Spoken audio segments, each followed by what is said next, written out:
They found me 3 days later, clawing at the basement wall with bloody fingernails, screaming about the voices. But you want to know the truth? The voices were real. 7 people have lived in this house since 1923. 7 people have disappeared without a trace. I was supposed to be the 8th. The thing behind the basement wall, it doesn't just want out, it wants company. And it's been collecting residents for nearly a century, one by one, trapping their souls in the space between the walls. Right now, as you listen to this, it's probably in your house too, because it follows the story.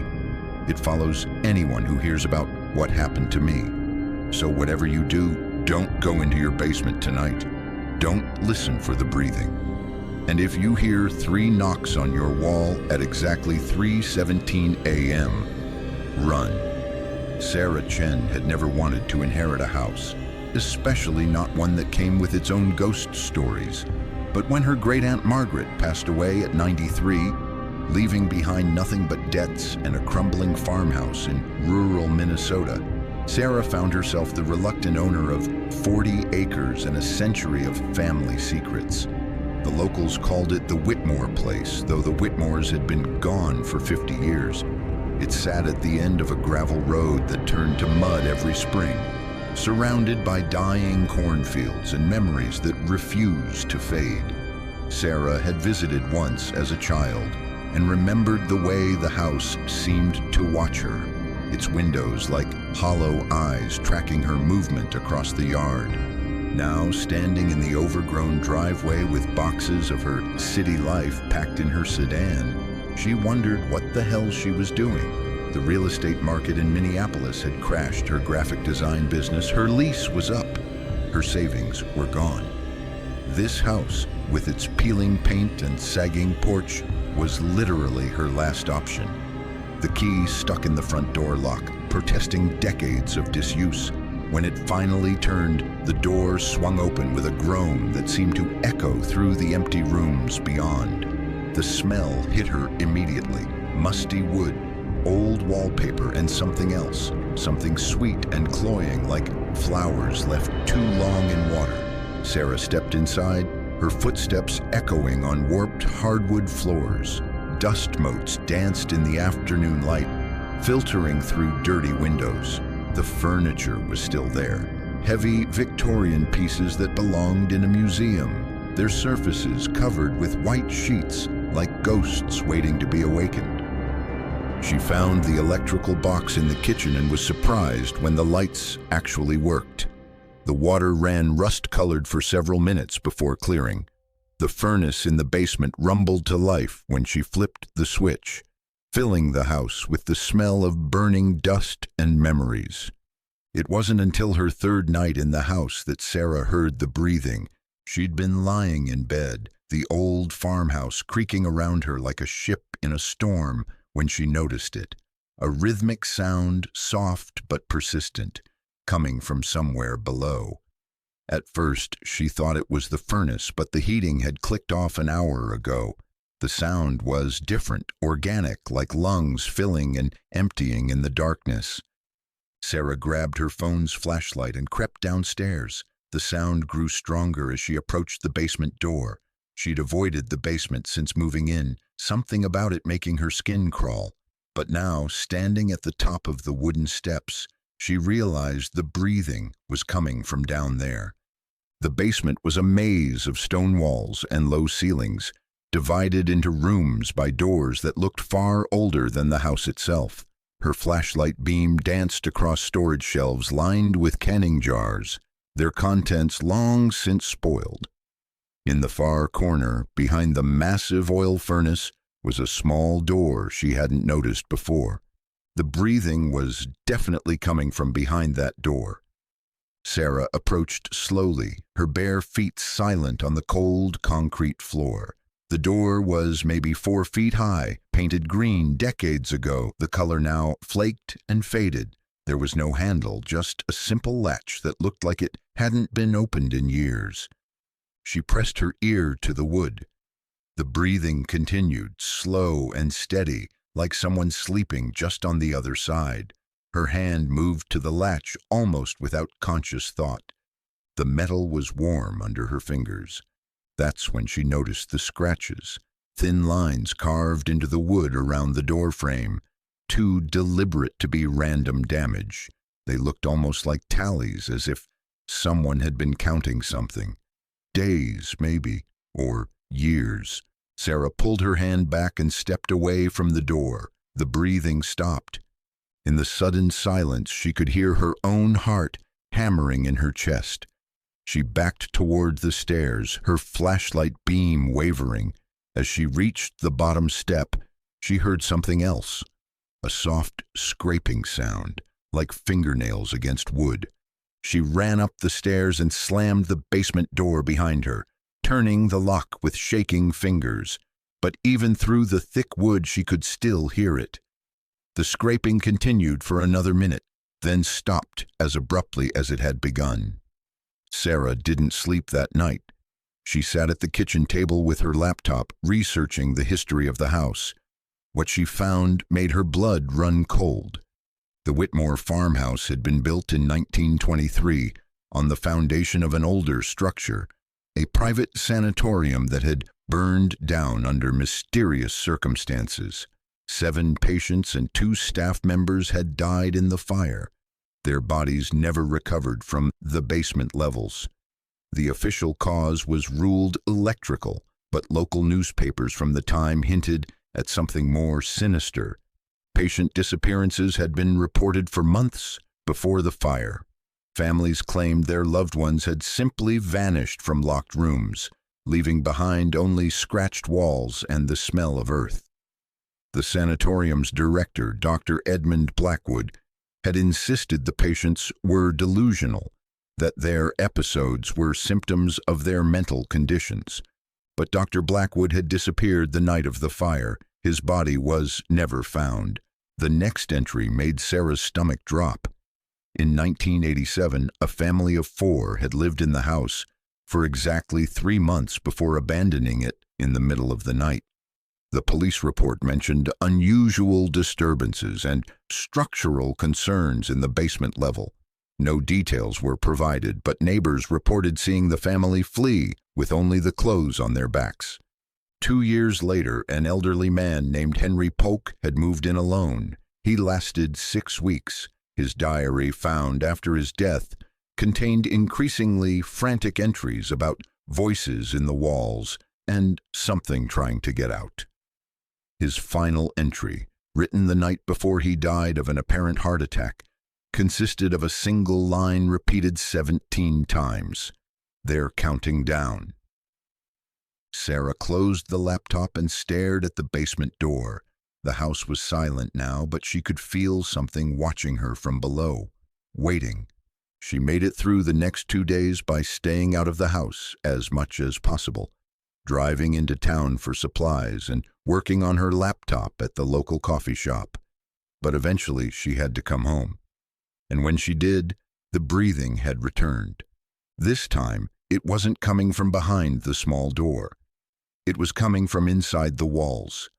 Sarah found the diary on her 5th day in the house, tucked behind a loose board in the attic. The leather cover was cracked with age, the pages yellowed and brittle. The handwriting inside was shaky but legible, dated entries spanning 3 months in 1989. March 15, 1989, moved into the Whitmore place today. Peaceful country living, they said. Fresh air and quiet nights. The real estate agent didn't mention the door in the basement. Asked the previous owner about it, but he just shrugged and said it was probably old coal storage. Sealed up tight, he said. Nothing to worry about. March 20th. Heard something last night. Scratching sounds from the basement. Thought it might be mice, but when I went down to look, the noise was coming from behind that small door. Put my ear to it and could have sworn I heard breathing. Must be pipes settling. March 28th. The breathing is getting louder. It's not pipes. Something is alive back there. Found scratch marks on the inside of the door today, like someone was trying to claw their way out. How is that possible? The door is sealed from this side. Sarah's hands trembled as she turned the pages. The entries became more frantic as weeks passed. April 3rd. Tried to sleep upstairs, but the sounds follow me. It's not just breathing anymore. Sometimes I hear whispers, like multiple voices having a conversation, just quiet enough that I can't make out the words. The door in the basement is warm to the touch, even though the rest of the basement is freezing. April 10th. Did research at the town library. Found newspaper archives about the old sanatorium. Patient named Thomas Brennan disappeared from his room in 1922. Security found scratch marks on his walls that matched his fingernails exactly. 3 days later, another patient named Mary Collins vanished. Then another. Always the same. Locked rooms, scratched walls, the smell of damp earth. April 15th. I know what's behind the door now. The missing patients from the sanatorium, they didn't die in the fire. They were walled up down there, hidden in spaces between the foundation and the new basement. Dr. Blackwood put them there. I can hear them whispering their names.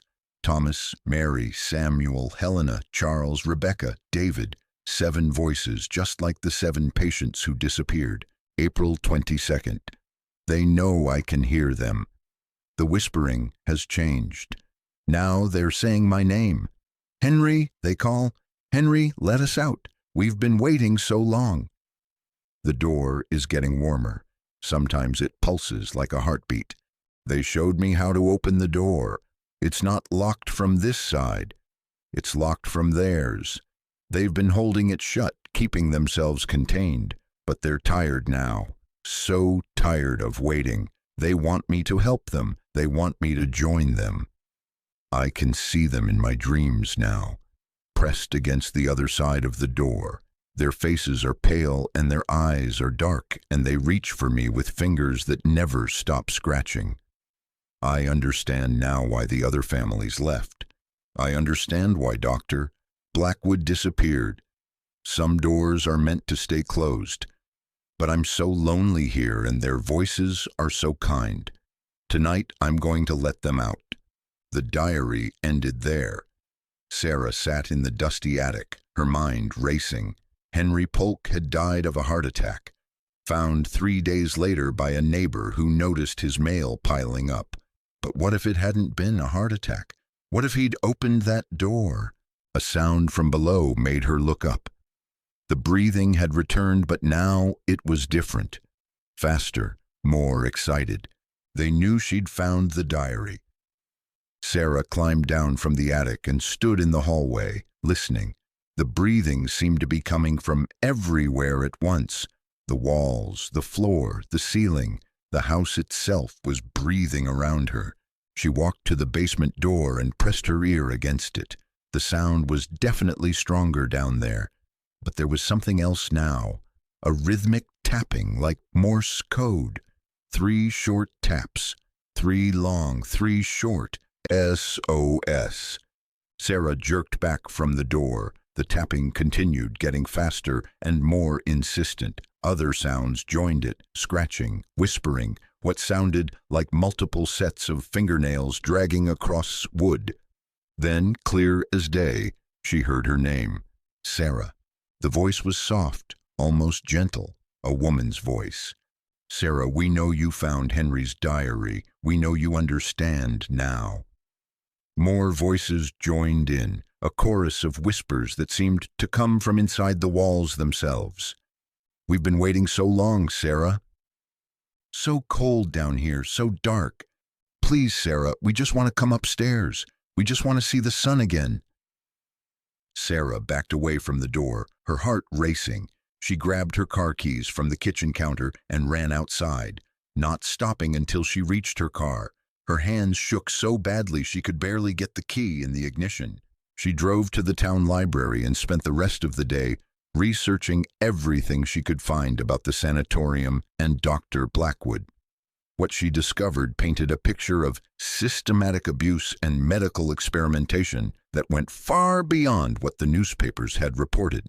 Dr. Blackwood had been obsessed with what he called psychological containment, the idea that certain mental conditions could be controlled by physical isolation. He'd built a series of small rooms in the sanatorium's basement, barely large enough for a person to lie down. Patients who showed signs of aggressive delusions were placed in these rooms for extended periods. The official records showed 7 patients had been moved to basement containment in the months before the fire. None of them were ever seen again. But there was more. Sarah found a letter in the archives, written by a former sanatorium employee named Margaret Thornton to her sister in 1923. Margaret described hearing voices from below and scratching sounds from the walls. She wrote about Dr. Blackwood's increasing paranoia and his claims that the patients were communicating through the building itself. The letter's final paragraph made Sarah's blood freeze. "I believe Dr. Blackwood has done something terrible. The patients in basement containment haven't been fed in weeks, but when I asked about them, he said they no longer needed food. They've found another way to sustain themselves, he told me. They feed on connection now, on contact with the living. I've given my notice. I can't bear to hear their voices anymore, calling out through the stones. I pray that when this place burns down, as I know it must, their suffering will finally end." But it hadn't ended. The fire had come 3 days after Margaret wrote that letter, but instead of releasing the trapped patients, it had only strengthened whatever force kept them bound to that place. The new house built on the foundation had become their prison, and they'd been waiting ever since for someone to set them free. Sarah drove back to the farmhouse as the sun was setting. She parked in the driveway but didn't get out of the car. Through the windows, she could see lights flickering on and off throughout the house. Lights she hadn't left on. Her phone buzzed with a text message. The number was unknown. "Come inside, Sarah. We're waiting for you." Another message appeared immediately. "We have so much to tell you, so many stories to share." Then another, "Don't you want to know what happened to Henry? To the other families who lived here?" The messages kept coming, faster than any human could type. "We're not dangerous, Sarah. We're just lonely. 70 years we've been alone down here. Please, just open the door." Sarah turned off her phone and started the car. She drove to the nearest motel and checked in for the night, but she couldn't sleep. Every time she closed her eyes, she heard their voices whispering her name. Sarah returned to the house the next morning, armed with sage, salt, and a determination to end this once and for all. She'd spent the night researching spiritual cleansing rituals online, though she wasn't sure she believed in any of it. But she had to try something. The house was quiet when she entered, almost deceptively normal. Sunlight streamed through the windows, and for a moment, Sarah could imagine this as just a regular old farmhouse, with creaky floors and outdated plumbing. Then she heard the basement door rattle against its lock. She'd secured it with a deadbolt before leaving, but now the wood around the lock was splintered. Deep gouges ran down the door's surface, as if something with very sharp claws had been trying to tear its way through. Sarah set down her supplies and approached the door carefully. The breathing was back, but it sounded different now, labored, almost desperate. "Sarah?" The voice was clearer now, coming from just on the other side of the door. "Sarah, please, we need your help." It was a man's voice this time, young and frightened.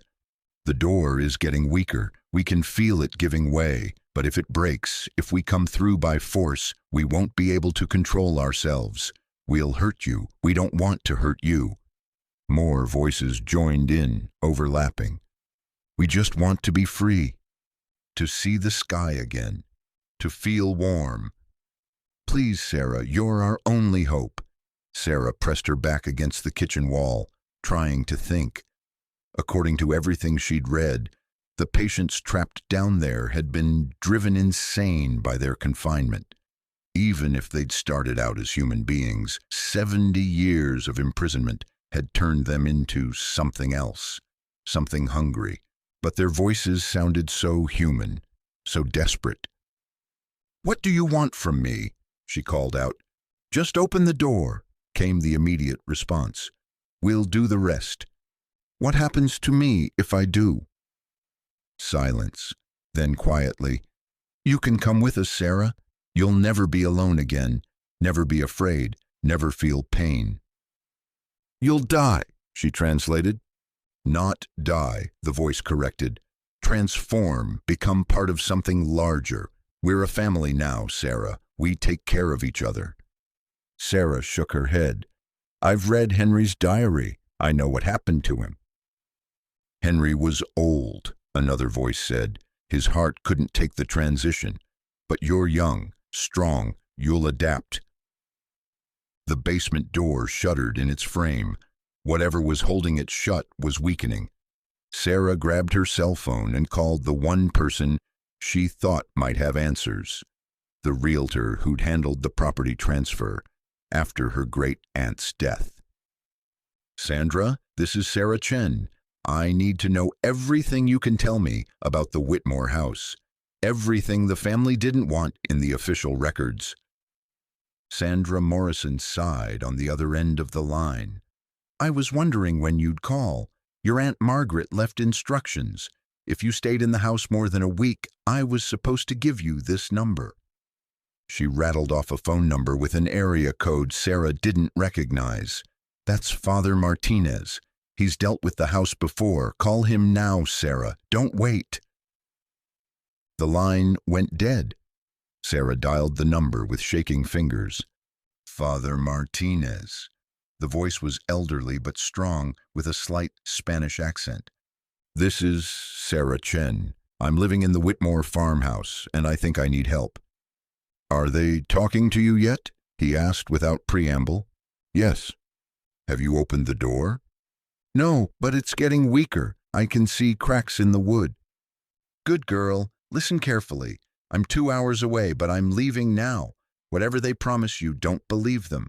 They've been feeding on the life force of everyone who's lived in that house for decades.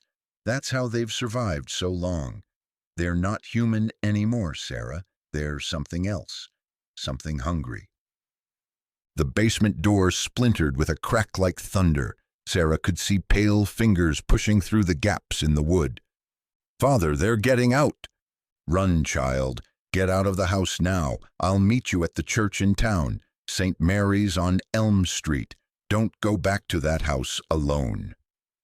Sarah grabbed her purse and ran for the front door, but it slammed shut before she could reach it. The windows followed, shutters banging closed from the outside. The lights went out, plunging the house into darkness. "Sarah!" The voice was right behind her now. She spun around but saw nothing in the gloom. "You can't leave us, not now, not when we're so close."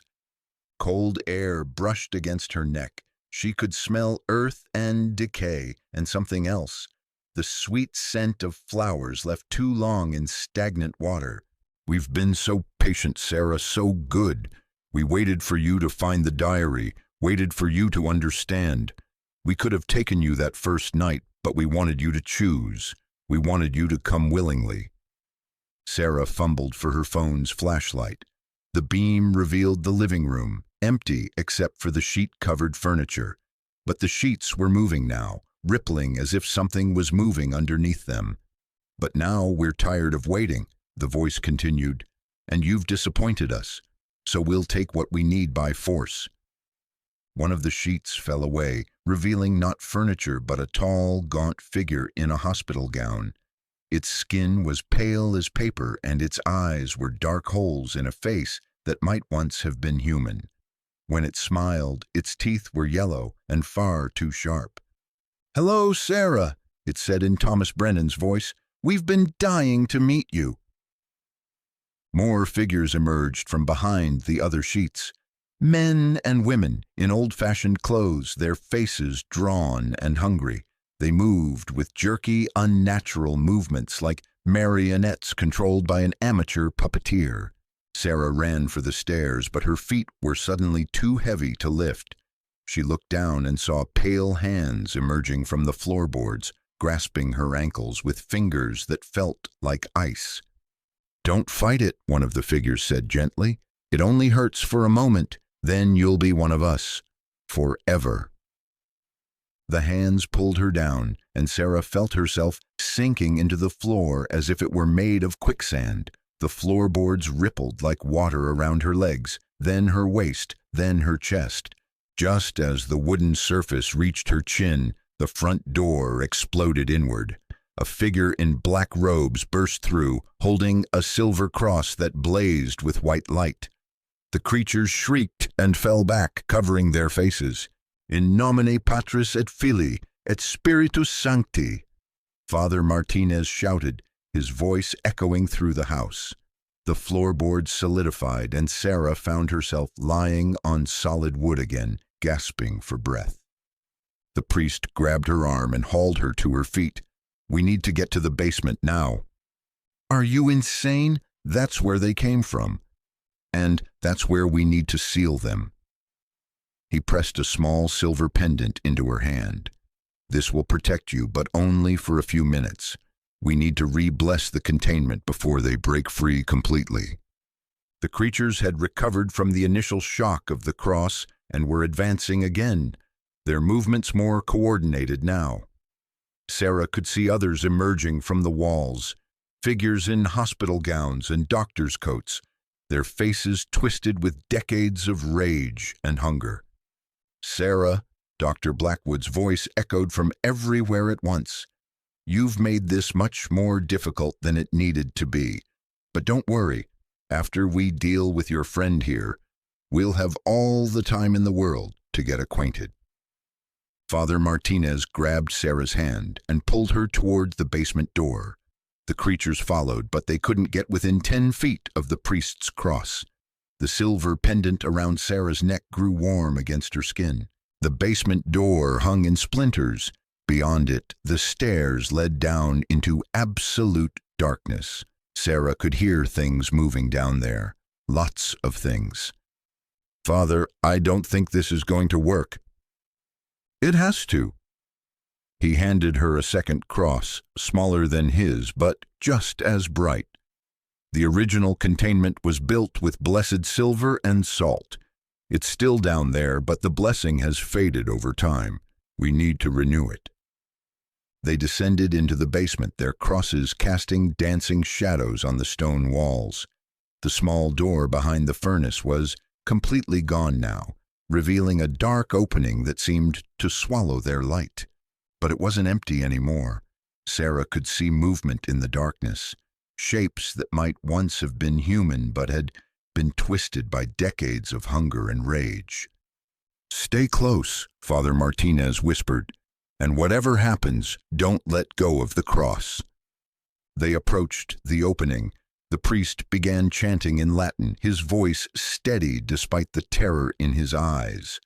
As his words echoed through the basement, something screamed from inside the hole, a sound that was part human, part animal, and part something else entirely. Silver light began to emanate from the walls around the opening, revealing symbols carved into the stone. They were some kind of containment spell, but the lines were broken in several places. "I need to touch each symbol," Father Martinez said. "When I do, they'll fight back. Be ready." He reached out and touched the first broken line. The silver flared and the screaming intensified. Things began pouring out of the opening. Not the relatively human-looking creatures from upstairs, but something much worse. Shadows with claws and teeth moving like liquid darkness. Sarah held her cross high, and the shadows recoiled. But there were so many of them, and they were learning to work together, testing the edges of the holy light for weaknesses. Father Martinez moved to the second symbol, then the third. Each time he completed a line, more creatures emerged, and the battle became more desperate. Sarah's cross was growing dim, the silver pendant around her neck almost too hot to bear. "Last one," the priest gasped. He was bleeding from several deep scratches, and his hand shook as he reached for the final broken symbol. The moment his fingers touched the stone, every creature in the basement converged on them at once. Sarah's cross went dark, and she felt claws raking across her back. She screamed and fell to her knees. Then the silver light exploded outward from the wall, brighter than the sun. The creatures shrieked and were sucked back into the opening like water going down a drain. The stone began to glow, and new symbols appeared, weaving themselves into an unbreakable net of containment. The opening sealed itself with a sound like thunder, leaving nothing but solid stone. The basement fell silent. Sarah sold the house 3 weeks later to a demolition company. She watched from her car as the wreckers tore it down, board by board, stone by stone. When they reached the basement, she held her breath, but nothing emerged from the rubble. The containment had held. Father Martinez had explained it to her later, over coffee at a diner 50 miles away. They were never really alive, he'd said. Not anymore. They were echoes, imprints left behind by trauma, so intense it carved itself into the very stones. The blessing didn't destroy them. It gave them peace. Let them finally rest. Sarah hoped he was right. But sometimes late at night, in her new apartment in Chicago, she thought she could still hear whispers in the walls, soft voices calling her name, thanking her for setting them free. She'd learned to ignore them, because some doors, once opened, could never be truly closed again. And some houses never really let their inhabitants go. But at least now, when she heard the breathing in the walls, it sounded peaceful, like sleep instead of hunger, like rest after 70 years of waiting. The Whitmore place was gone, but its story lived on, in the dreams of those who'd survived it, and in the warnings passed down through generations of locals who knew better than to build on cursed ground.